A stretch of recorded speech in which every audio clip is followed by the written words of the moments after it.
Our guest tonight joins us from New Hampshire.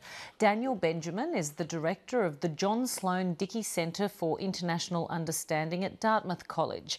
He was, until 2012, Ambassador-at-Large and Coordinator for Counter-Terrorism at the US State Department. In that role, he was the Principal Advisor to Secretary of State Hillary Clinton on counter-terrorism. Welcome to Lateline, Daniel Benjamin. Thank you for having me. We've seen these disturbing images of what's claimed to have been the murder of 1,700 members of the Iraqi army. ISIS has boasted that their victims were all Sunnis. Is the ambition here genocide? I think the ambition is full-blown sectarian warfare along the lines that were foreseen or forecast years ago by really the grandfather of ISIS, the founder of ISIS, Zarqawi, who believed that the best strategy for the Sunnis in Iraq was to force a sectarian war and to achieve the dissolution of modern Iraq. And mass killing, mass atrocity is certainly a way to that end. Genocide, I don't think, is exactly what they think of themselves as searching for, striving for, but they are prepared to kill enormous numbers of people to achieve their goals. Who are these ISIS fighters? Where did they come from? How did they manage, in such relatively small numbers, to overwhelm Iraqi troops and police with such ease? Well, again, the ISIS was born of Al-Qaeda of Iraq, which was founded after the invasion of Iraq in 2003. It arose as a response to the occupation. I think that's fairly clear.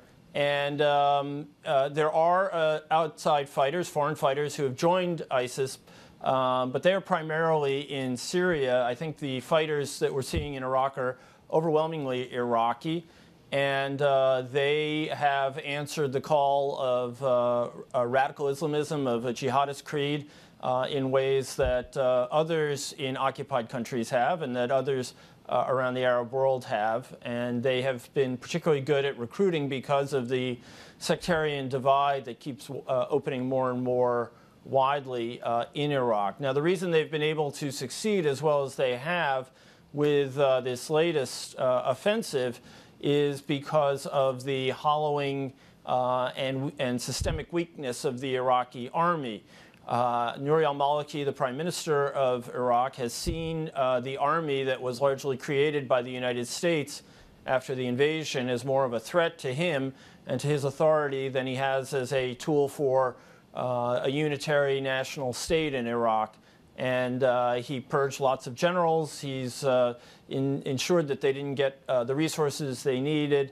And as a result, it's a very weak army with very poor morale. It never achieved the kinds of integration of the different communities in Iraq that the United States hoped for. So it's not surprising that the army melted away when faced with some very determined, very fierce fighters from ISIS. I want to talk specifically about the Prime Minister and the Army in a moment, but first I wanted to ask you about Tony Blair's comments over the weekend, where he claimed that the violence in Iraq was the result of the West's failure to intervene in Syria. Now, what's your view on that?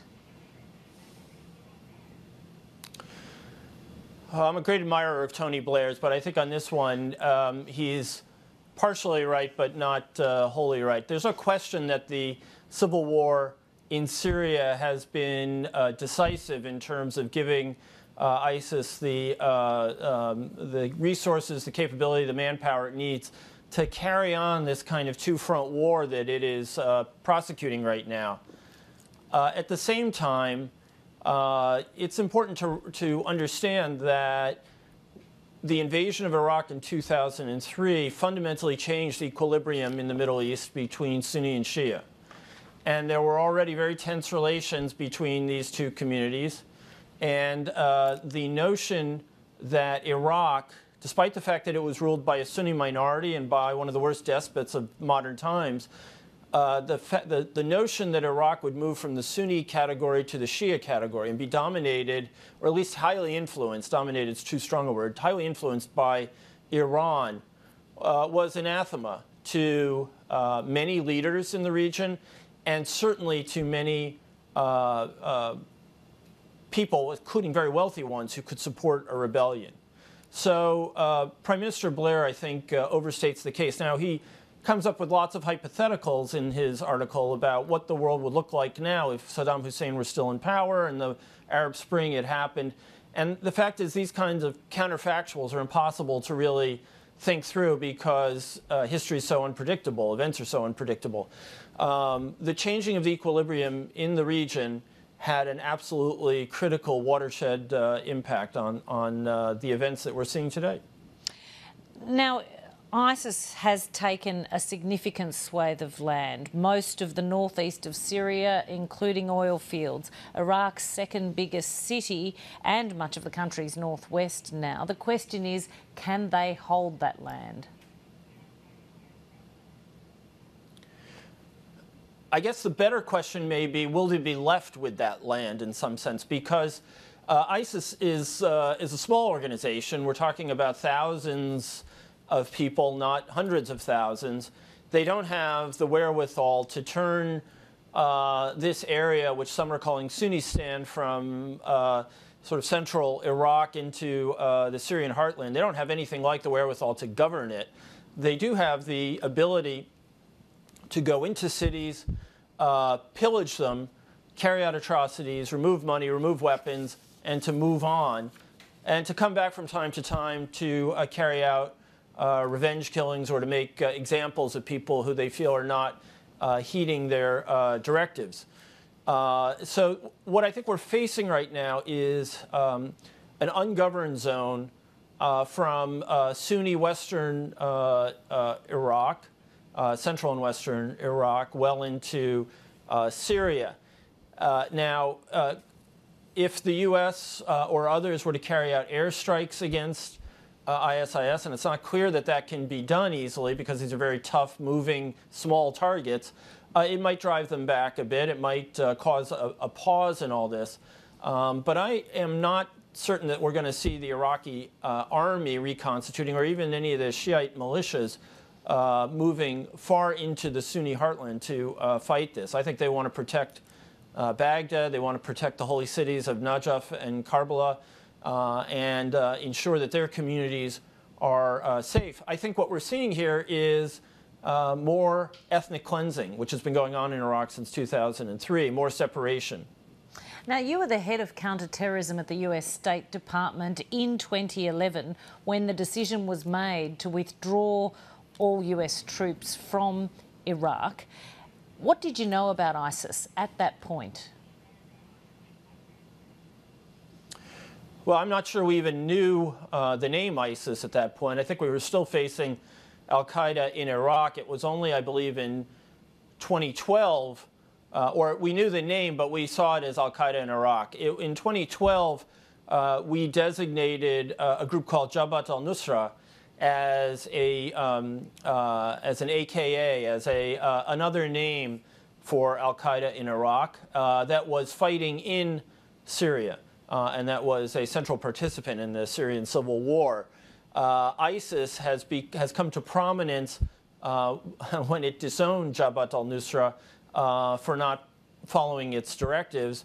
But we knew all along that al-Qaeda in Iraq was an al-Qaeda affiliate that was really pursuing its own course, that was largely disregarding direction from Pakistan, from the al-Qaeda senior leadership, and that was pursuing a far more sectarian approach to warfare than the al-Qaeda senior leadership felt comfortable with. Now, there have been various flare-ups when ISIS was moving into cities and causing mayhem, particularly in Anbar province, and we saw that earlier this year in Fallujah and Ramadi. And we knew that this was a very brutal group. But again, what has really turbocharged the situation, if you will, is the war in Syria, which has drawn enormous resources to the region, contributions from wealthy Sunnis, particularly in the Persian Gulf, but also from some governments in the region that didn't want to see Syria stay in the Shia column. Now, Syria is run by an Alawite minority, but it is closely allied with Iran and is certainly not considered a Sunni state. So all of this has been raising the pressure, raising the temperature in this region, and ISIS, with its particularly vicious ideology, has been benefiting from that heightened tension. Now let's talk about Nouri al-Maliki, the Prime Minister you left behind in Iraq. He's a Shia, as we mentioned. To what extent did the Obama administration weigh the risk that he might increasingly isolate the Sunni population and they would, in turn, as they have, revolted? The Obama administration was speaking to Maliki in uncertain terms for quite a long time about the need to be more inclusive in terms of governance. But I think it's very important to recognize that from the time before President Obama came into office, from the time really that President Bush set the timeline for withdrawal, U.S. leverage in Iraq was diminishing, and the ability to influence the government was less and less, with every passing month. And in addition, you mentioned the withdrawal of the troops. The Iraqis made it absolutely plain that they did not want a residual force left behind. And I have to say that this was something that was viewed with great concern from very early on within the government. And there was a sense that our ability to have any influence on the army, on the government, was going to be quite minimal. Well, what of the claims that the US left too soon? Well, I think that that is often being used as a partisan attack. The United States had acknowledged the sovereignty of Iraq and was transferring the powers of governance back to Iraq well before President Obama came into power. The United States, I suppose, could have taken a different approach from much earlier on and tried to have, a generational occupation or generational presence in Iraq. But the American people didn't want that, and certainly the Iraqis didn't want that, and certainly the Iranians didn't want that. And it's important to remember that some of these Shia militia that are being mustered now or being enhanced now to go and fight against the Sunnis were actively killing American troops on the ground who were there trying to establish peace and protect the Shia community in Iraq. So the United States faced an impossible situation. I think in hindsight, we all wish that the Maliki government had agreed to a SOFA agreement, a stationing of forces agreement, with the U.S. that would have left behind a group and one that a U.S. force and one that was particularly focused on counterterrorism, advising and training and counterinsurgency. But the Maliki government would have none of it, and they're paying the price for that now. Now, there seems to be little coherence in the American foreign policy strategy in the Middle East. Saddam Hussein was toppled on the belief that he had weapons of mass destruction. Bashar al-Assad has actually used chemical weapons in Syria but remains in power. Now the White House is talking about doing a deal with their sworn enemy, Iran, which threatens to inflame tensions elsewhere in the Middle East. How does the US, in your view, regain credibility in the region? Well, I think the U.S. has a fair amount of credibility in the region. I would say, first of all, that I opposed the invasion of Iraq well before it happened. I had worked in the Clinton White House as director for counterterrorism at the National Security Council staff, and I knew there was no connection between Saddam Hussein and al-Qaeda, and I wrote that in the New York Times in September of 2002, and I continue to believe that the invasion of Iraq was possibly the greatest error in American foreign policy history. The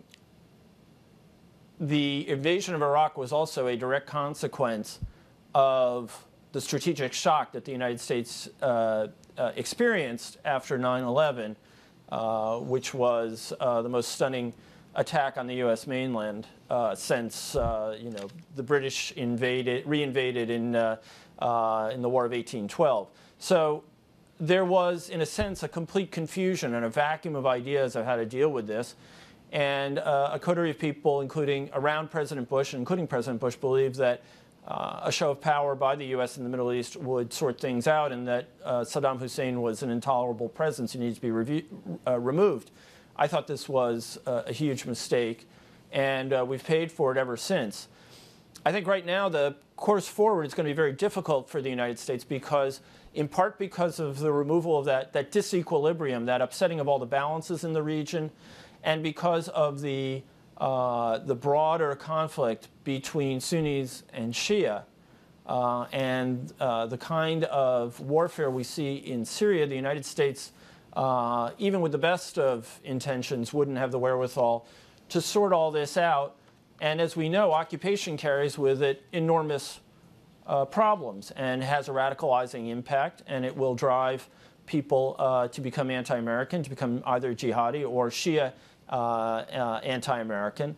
And so I think we have a limited set of capabilities here, set of options. And we may have a strong interest in containing this new safe haven for terrorists that stretches across so much of the region from Syria into Iraq.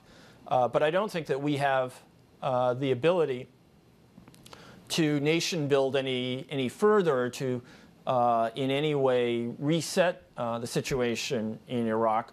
We may be able to help keep the country from greater dissolution, although my own sense is that the Shia militias will prevent the Sunni extremists from progressing further into Shia Iraq.